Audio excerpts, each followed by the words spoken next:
So you ready to disrupt the disc training world? Here we go. First, I'd like to get a show of hands. How many of you have participated in some type of personality styles training in your organization? All right, almost everybody. Beautiful. So, you know what that tells me? It means it must be infused into your culture, embedded into the cultural DNA. I have a feeling it's part of managers, how they delegate, salespeople, how they sell, customer service reps, how they talk to customers. Raise your hand if that's true. Wait a second here. I'm not seeing a lot of hands here. This is the problem, isn't it? We're taking people, we're teaching them about personality styles, but it's just not sticking. So we need to change the way we think about how we teach people about ourselves and how we teach people about the people in their world. And here, let's go down to the basics. So I often use the DISC model. In fact, I used DISC for many years.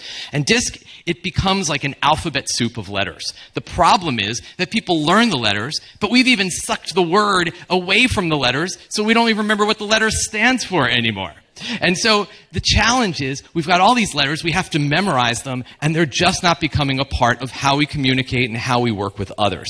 So what I'd like to do with us today is reinvent how we teach people about themselves and how we can incorporate that in the culture in which we live in. So I'm going to get rid of the letters. Let's just get them and toss them aside here. We're going to swap them out for some very interesting characters, and I've got these 4 bird types that I'm going to talk to you about. So the first one is I want to get from you, when you think of an eagle, first word you think of, what do you think? Results, leadership, direct, confident, right? Notice, right, we're from Philly, so we like the Eagles here. But here's the thing, right? I didn't have to tell you what an eagle is. You already know. How about parrot? What do you think of? Fun, talkative, social. They're upbeat, energetic, beautiful. Here's the cool part about that. If it's intuitive today, it'll be intuitive 5 years from now. How about the dove? What do you think? First word. Oh, calm, peaceful, harmony, beautiful. But here, you notice what's happening? I don't actually need to show you what these mean because you get it. Our last one. First word that comes to mind when you think of the owl. Wise, beautiful, in harmony. And that's the thing. They're logical, analytical. Every cartoon owl, let's face it, has been drawn as wise, haven't they? So the thing about owls is they are analytical and logical and detail-oriented. Our goal is to make it easy. We try to teach things to people that they forget, and they're never going to use it. If you can't remember it, you can't be using it. So let's take the styles and look at not only getting rid of the letters, but how we can deliver training that actually sticks. So see if this captures your typical DISC training program. It starts off with something like, there's no good style, there's no bad style, there's no right, there's no wrong. You're sometimes different at home than you are at work. You're a combination of all the styles. Does that sound familiar?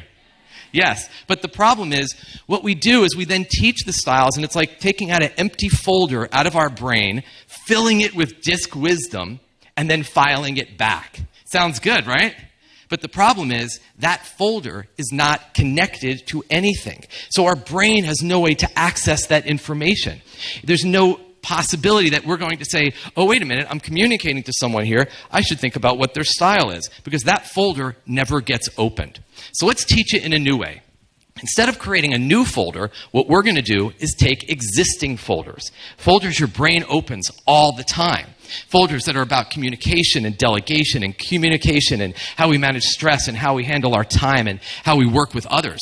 And then we're going to wire the 4 styles for each of those skills. Now, what happens, neuroscience, what wires together, fires together.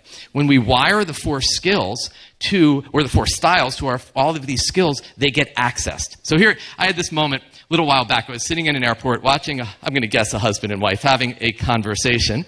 And here's where I tuned in, where it was getting louder. The husband said, I don't understand why a fact isn't a fact.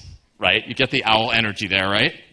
And she looked at him and she said, well, it's how you said the fact. To which he replied, it doesn't matter how you say a fact. A fact is still a fact. And she looked at him and said, oh, yes, it does.